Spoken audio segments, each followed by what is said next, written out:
this is the Cabin in the Tubes death match between Darko and Neil Diamond Cutter. This is the Cabin in the Tubes death match. I could have just waited for one of the best ring announcers in the business to tell me.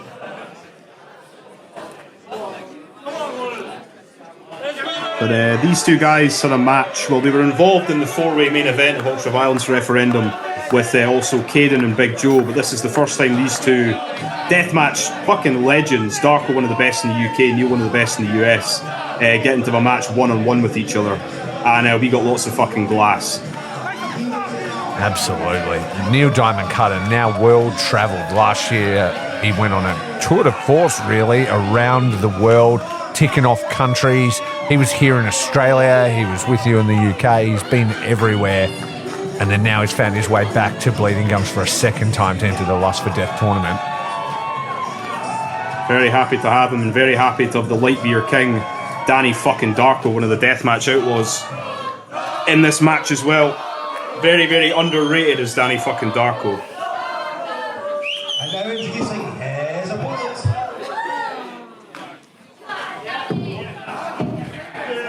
But of course, his opponent, former Prince of the Deathmatch winner, Neil Diamond Cutter.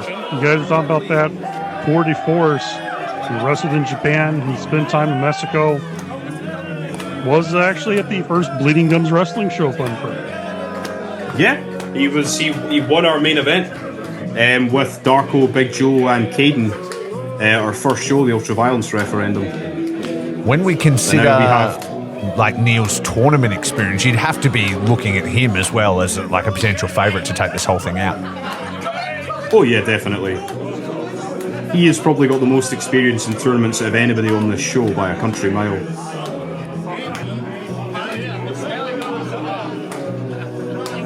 As we have Darko waiting in the ring for Neil's extended entrance song. Got to wait for the drop, man. You got to wait for the drop. Song beloved by every drunken woman in the crowd. And I assume it's the same for you guys in Australia and in America. This is a massive drunk karaoke song over here. Absolutely. Every bar in America, people will sing this song like it's the greatest thing. And even more so when Neil Diamond Cutter is attached to it. Is Neil in a kilt? He is indeed. Neil has a kilt. I don't know where Neil got that kilt from. but Neil, yeah, Deb has a kilt on for this. Well, the honey badger's a crafty man. He can find things. He's resourceful. You can see on the back of Neil's jacket all the different countries and places that he's been to in the last year or two. It's impressive.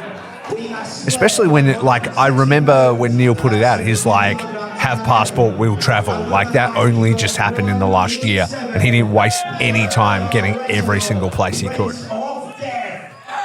He deserves it. Absolutely. This man's a veteran.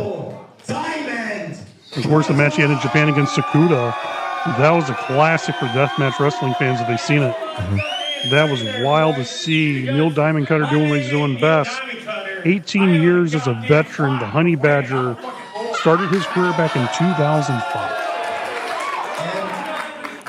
Yeah, him taking those Sakuda's signature skewers through the face. Not fun at all. So Neil bought a little plot of land in Scotland, and he is now Lord Neil Diamond Cutter. That is a fact, by the way. That is a true fact. He is a Lord Neil Diamond Cutter now. Jeez, a Lord.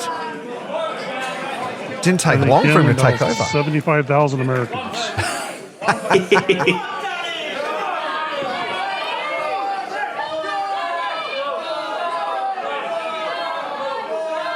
Neil very recently on his trip. Yeah, this is going to be amazing.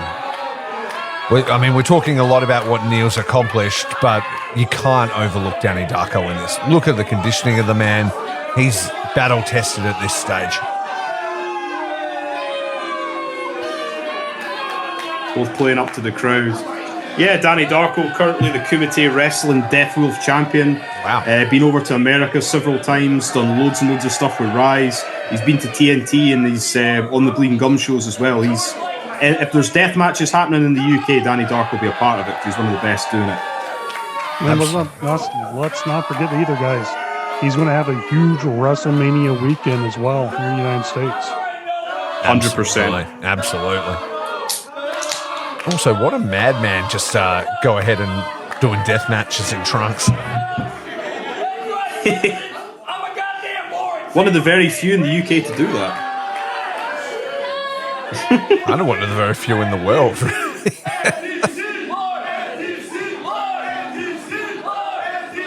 Lord MDC.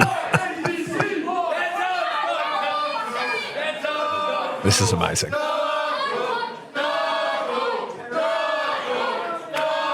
Hometown crowd for Darko, though.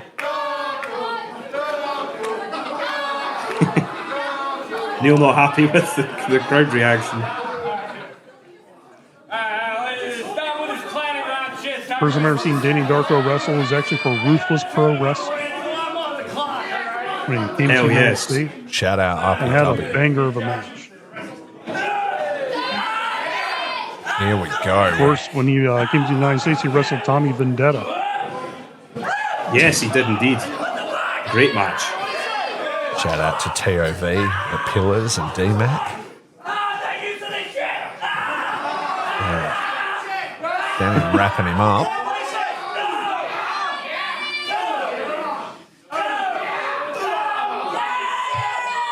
On his side headlock is Darko. As much as Darko is very adept at the deathmatch wrestling, he's a great fucking wrestler in his own right. Darko can do it all. Absolutely. See, I always feel like that's the biggest misnomer about deathmatch wrestlers by most wrestling fans that don't understand deathmatch. Anybody that goes, oh yeah, well, you're a deathmatch guy, you just swing weapons, that's it. They totally forget that everyone in Bleeding Gums Wrestling are trained wrestlers. Yes. They're all professionals. And then they do all of that while rolling around in broken glass. It's really the next It's a level. special level of crazy to be willing to step in the ring no matter what, but to be willing to go out there and wrestle in tacks, barbed wire, razors, light tubes. You have to have a different mentality compared to any other wrestler. Of course. And then let alone that, let's talk about a tournament. Entering into something where you might find yourself doing that, 3 times in a night? 3 times in one night, yeah. It takes a lot. Like, it's why deathmatch tournaments are so sought after. It's why somebody like Neil, who's talking a lot of shit right now, has built his, rightful reputation because he's been through those, and he's made it to finals. He's won tournaments. Those things count. They prove that he knows how to handle his blood. Because when you get into that deep water, when you start to feel faint, when you've been losing blood all night, when you've been accumulating injuries, that's when you really see it, right? That's the actual attrition of deathmatch. Yes, absolutely. Outside the ring now on those beautiful blue tarps that took a fucking night and a day to put up. Oof, light tubes to the back. That whole floor is carpeted. Put down those tarps took a lot of time. Oh fuck. Hopefully Headbutts, making light for, tubes. hopefully making for a quicker clean-up of the tarps. You would think so. Andrew's not sounding convincing. Here we go. More tubes. The amazing hair of Danny Darko.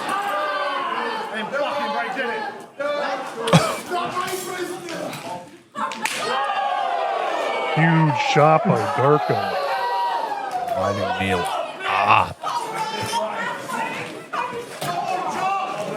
Darko's back cut open already from those tubes.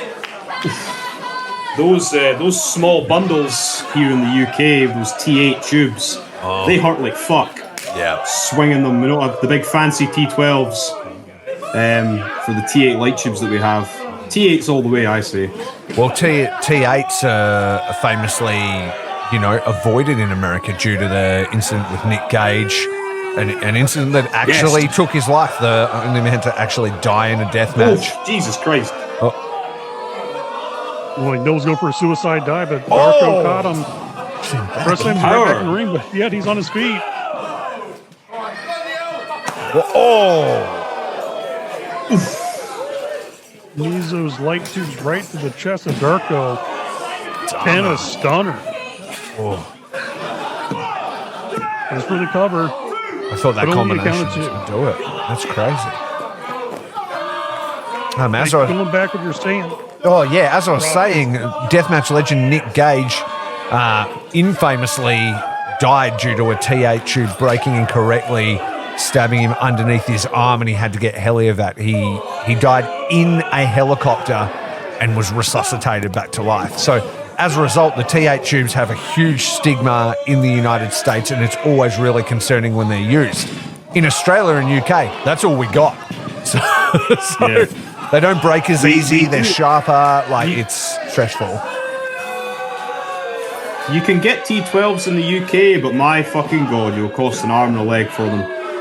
But yeah, T8s are all we have, so we use them to the best of our ability.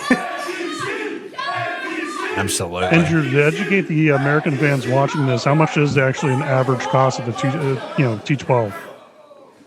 Of a T12, you're talking American-wise, I would say to $18 to $20 per tube. Oh my god.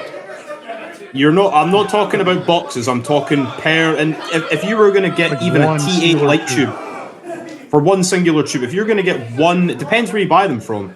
If you're going to get one single T8 tube, you're talking about $10 to $12 per tube. So yeah, it's not the best.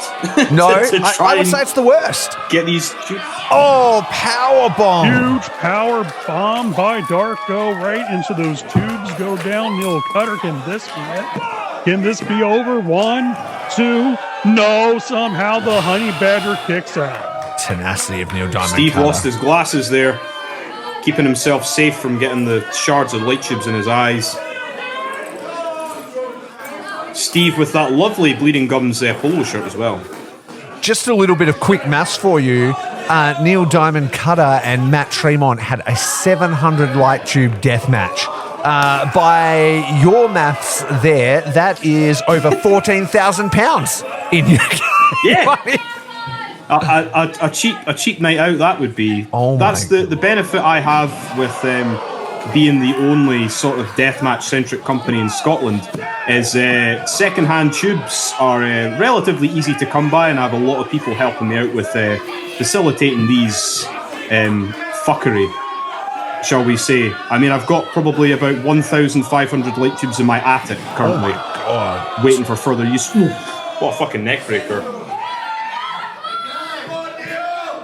Neil's crafty. He's going to move. Little man center. Oh! He goes with I saw my him God. moonsault.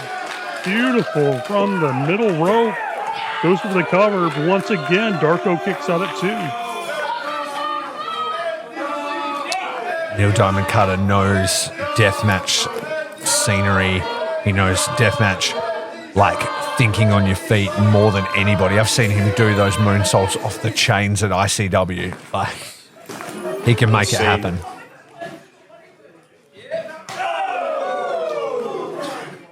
These guys talking a lot of shit.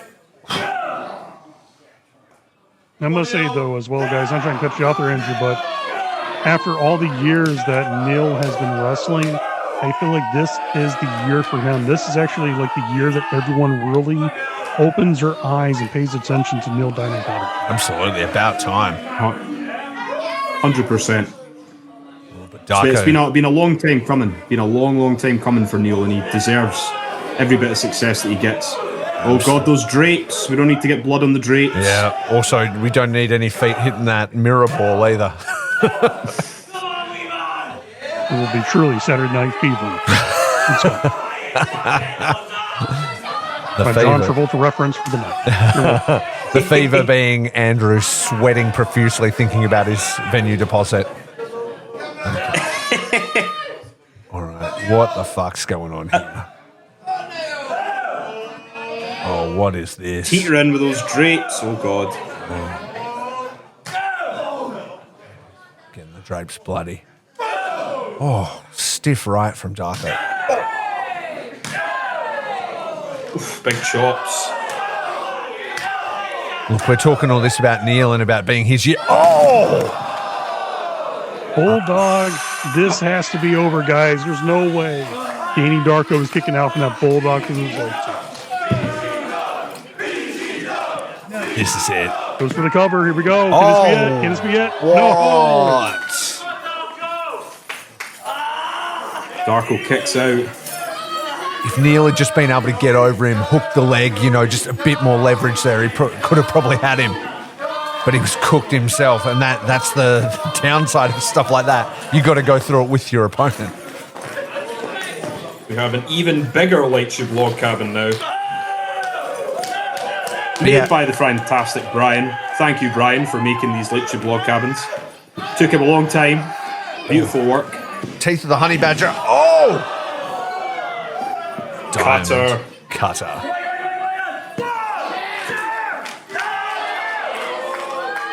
Yet Darko kicks out. Deep down the psyche of Neil Diamond Cutter, he has to be thinking, I've hit this man with a moonsault. I hit him with a top rope bulldog. I hit him with everything but the kitchen sink. What is it going to take to put down? Well, there's a kiss. Didn't see that coming. But here we go. Oh, God. Can this be it? Death Valley Driver. Can this be over? Oh, perfect DVD. Here we go. Christ. Hooks the leg. There you go. That's the answer. Death Valley Driver 1, 2, 3. Neil Diamond Cutter moves on to the next round. See, there you go. That's man. exactly what you were talking about, John. Neil's in those moments is thinking, what do I have to do to put him away? And that's where his crafty nature comes in. He instantly thinks out of the box. What can I do to set this guy off his game? Hence a passionate kiss. Well, sometimes, romance is in the air. Yeah. Well, I would say as well that, Neil has been studying certain prey from Japan, and that being the crazy monkey Jun Kasai, and that's a bit of a trick from his playbook. So, he's keeping his eye on him. He's making that statement known. He's still hunting the crazy monkey. Darko getting a beer from Jan in the crowd. Oh, how convenient. Respect. Two of the best. One of the best in the US, one of the best in the UK. Absolutely. Can you imagine where Darko's going to be once he's got the, tread on his tyres that Neil does?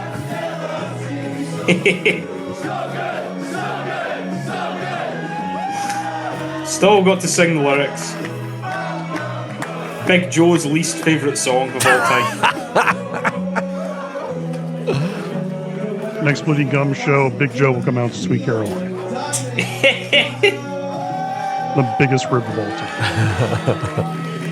Oh, Darko feeling it. Darko's fucked. Still, he's got his beer. Great fucking performance from Darko. But he's back. Right, we'll try and book them for a show in the 20 people next year. How about that, right?